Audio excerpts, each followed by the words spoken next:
Lebih lengkap soal fenomena ini kita akan bahas bersama dengan juru bicara Baginda Sultan Angling Darma Aki Jamil dan sejarawan dari Banten Mufti Ali. Selamat sore Bapak-bapak. Selamat sore. Selamat sore, saya ke Pak Mufti dulu. Kalau Pak Mufti sebagai sejarawan melihat fenomena adanya Angling Darma ini seperti apa?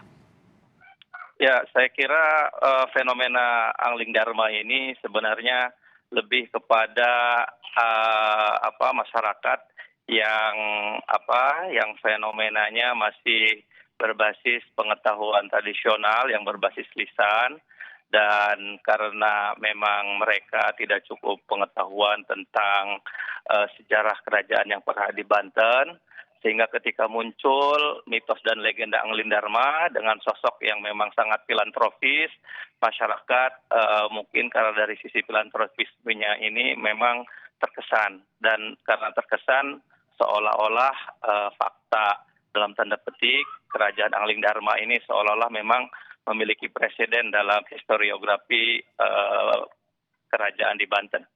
Tapi kalau dari silsilah kerajaan di Banten tidak pernah ada nama kerajaan ini, Pak Mufti? Ya, dalam historiografi lokal, baik yang ditulis oleh orang Banten maupun peneliti dari luar, termasuk catatan dari Pusat Arkeologi Nasional, memang tidak pernah ada istilah kerajaan Angling Darma sebagai sebuah entitas politik. Angling Darma lebih sebagai cerita rakyat, seperti cerita-cerita yang lainnya. Untuk dikatakan sebagai sebuah kerajaan yang pernah ada, tentu prasyaratnya cukup berat. Harus ada bekas jejak ibu kotanya, harus ada keturunannya, kemudian juga harus ada hubungan dengan dunia luar, dan itu tidak pernah ada. Oke, saya tanya ke Aki Jamil kalau begitu. Aki, jadi sebenarnya Angling Darma ini apa? Jadi begini kan, sebelumnya saya juga katakan mengklarifikasi ini berita yang sangat luar biasa, Ibu. Dan kami memang betul tidak mengakui dan tidak menyematkan bahwa itu Angling Darma sebuah kerajaan. Oke. Itu jadi bukan kerajaan ya? Bukan kerajaan, itu hanya sebuah simbol. Betul apa yang dikatakan oleh Pak Ali tadi, mungkin saya juga kenal dengan Pak Ali, mungkin beliau juga adalah guru saya, orang tua saya, karena kalau nggak salah beliau juga di Banten Heritage, itu kan, saya juga kenal beliau, itu. Jadi kami tidak merasa dan tidak mengatakan bahwa Angling Darma kerajaan atau kami menyematkan baginda seorang raja dan di mana ada kerajaan, itu hanya sebuah simbol. Jadi tulisan istilahnya apa, Angling Darma itu ya sebuah simbol atau isyarat. Isyarat ya kita hidup ini harus mendarma lah, harus membakti kan begitu. Gitu kan, intinya itu ada artian lah dari kata Angling Darma itu. Memang betul bukan seorang raja Angling Darma, beliau ya mungkin hanya cerita legenda dan sebagainya, mungkin seperti itu. Nah pada intinya ya kami atas nama keluarga besar Baginda, kami tidak mengatakan dan tidak menyematkan diri itu bahwa kerajaan gitu kan. Oke, jadi kalau disebut Baginda ya Pak Iskandar Jamaluddin Firdaus ini sebenarnya apa? Angling Darma ini perkumpulan kelompok masyarakat atau apa dikatakan tepatnya Pak Aki Jamil? Ya kami ya santri lah, karena beliau itu kan backgroundnya kan kiai ya, ulama, beliau backgroundnya kiai. Ya kami santrinya gitu, kami diajari kan tentang sosial oleh beliau gitu kan. Ya pengajian seperti dalam malam minggu kita zikiran, ya semacam wejangan-wejangan tentang kehidupan kita harus berbagaimana bermasyarakat, kita istilahnya jadi harus didatangkan jiwa sosial kita.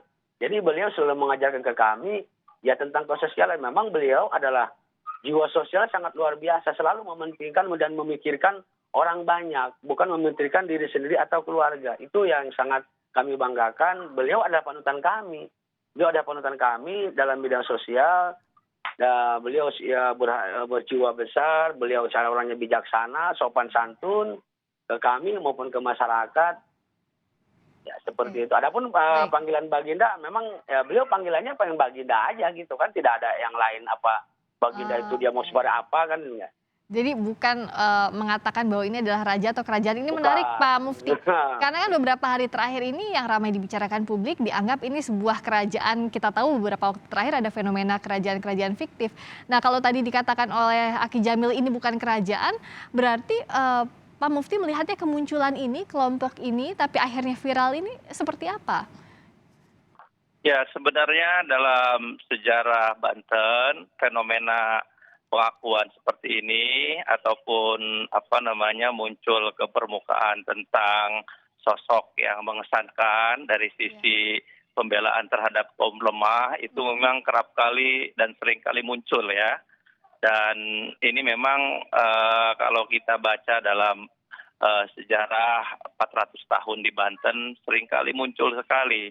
Dulu ada Nyimas Gamparan di selatan, kemudian juga termasuk di wilayah Serang Timur, kemudian juga ada gerakan-gerakan Ratu Adil, Geger Oke. Cilegon, Ki Ya. Wahia, Mas Zakaria. Memang itu umumnya membela kaum lemah ya, seperti itu. Ya. Ah, saya tanyakan lagi kalau tadi kan juga dikatakan ya Pak Mufti ya, jadi ada beberapa gerakan-gerakan yang demikian. Kalau ke Aki Jamil, ini tadi disebutkan bukan kerajaan, Baginda ya hanya panggilan saja. Tapi kalau kita lihat bangunannya kan ada tulisan Singgasana Raja, dianggap juga pakaiannya ini menyerupai kerajaan-kerajaan, atau bahkan ada statement di awal beberapa hari lalu dikatakan bahwa ada keturunan Kesultanan atau Kerajaan Nusantara. Jadi kenapa ini Pak Aki Jamil? Jadi begini, Bu ya. Ya saya aja yang jangankan orang lain yang baru ngelihat, saya yang mungkin yang tiap hari berhadapan dengan beliau. Jadi boleh kata saya mau tiap hari lah. Saya aja kadang kadang kita menyangka beliau karena beliau orangnya nyentrik. Nyentrik. Jadi kadang pakai kayak pakaian raja, kadang pakaiannya lain lagi, kadang kayak pendekar. Ya beliau senang dengan kesenian. Kadang kita juga suka mengadakan seni pencak silat gitu kan, ya asli budaya Banten, terus ada kosida. Kadang beliau juga suka ada seperti itu gitu kan, ya pengajian kita jalan. Bahkan berpakaian beliau memang nyentrik, bangunan pun ornamen-ornamen seperti ada singgasana dari kayu. Ya mungkin barangkali beliau senang gimana gitu tentang istilahnya dengan istilahnya kerajaan-kerajaan seperti itu. Oke. Adapun kembali ke terah keturunan, saya mengatakan beberapa kali, mungkin dan barangkali beliau juga ada terhadap keturunan dari Kesultanan Banten itu nggak tahu juga lebih jauhnya saya juga belum mengetahui Hmm. ya seperti itu. Oke, tapi yang jelas ini bukan kerajaan begitu ya, tapi Betul, yang betul, disebut Baginda ini suka berpenampilan nyentrik kalau menurut Aki Jamil. betul, Nah, iya. saya ke Pak Mufti lagi. Kita tahu kan ada beberapa, kenapa ini dikaitkan dengan beberapa fenomena sebelumnya, karena sempat ada kerajaan fiktif yang dibahas publik. Kita akan lihat dulu, saya akan tampilkan dulu grafisnya atau datanya.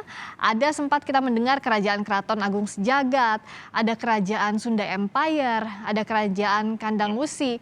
Kalau Pak Mufti melihatnya bagaimana? Kalau kita lihat tone-nya di publik atau respons publik kan berbeda ya. Kalau sebelumnya itu jadi kontroversi, tapi kalau yang ini Angling Dharma mendapatkan respons positif karena sering membantu masyarakat begitu ya. Apa yang Anda cermati Pak Mufti?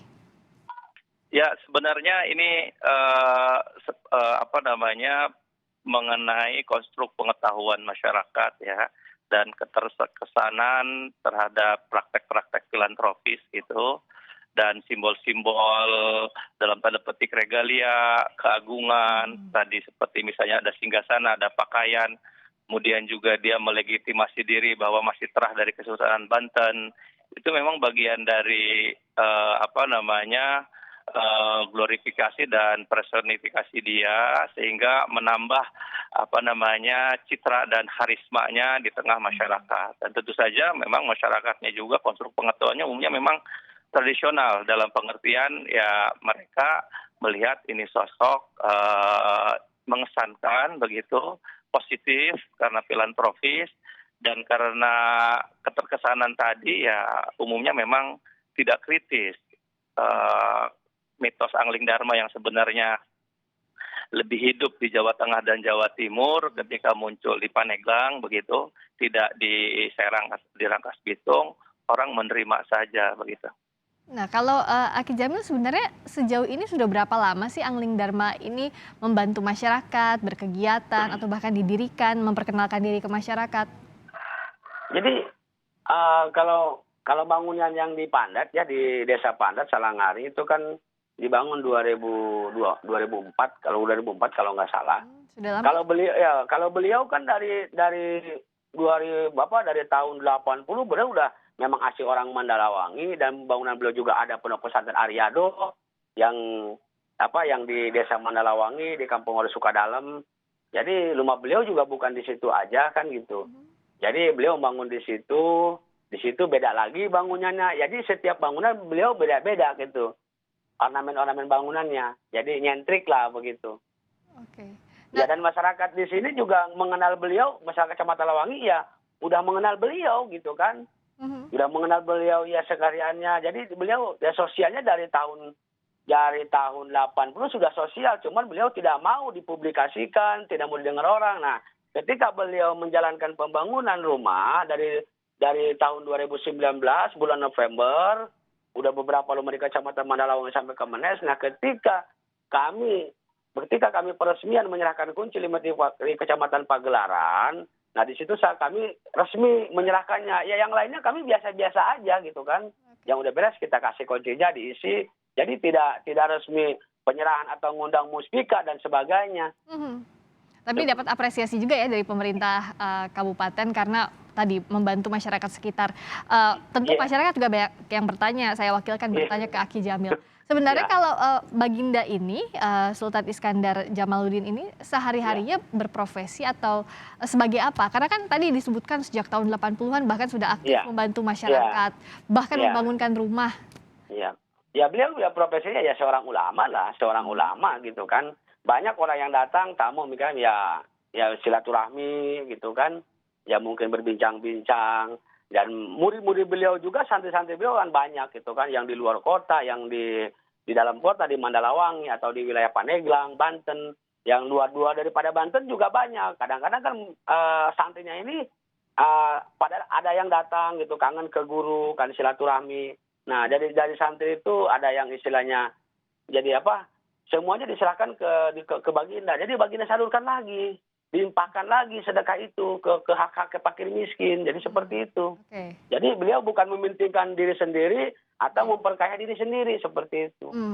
Terakhir ke Pak Mufti. Jadi kalau tadi ini membantu masyarakat, tidak ada masyarakat yang terganggu atau bahkan dikatakan polisi juga tidak ada kegiatan yang menyimpang. Apakah artinya Angling Dharma ini ya biarkan saja berjalan di masyarakat sebagai komunitas filantropis tadi? Kalau saya melihat ini memang fenomena yang menurut saya ya tidak perlu dibesar-besarkan ya.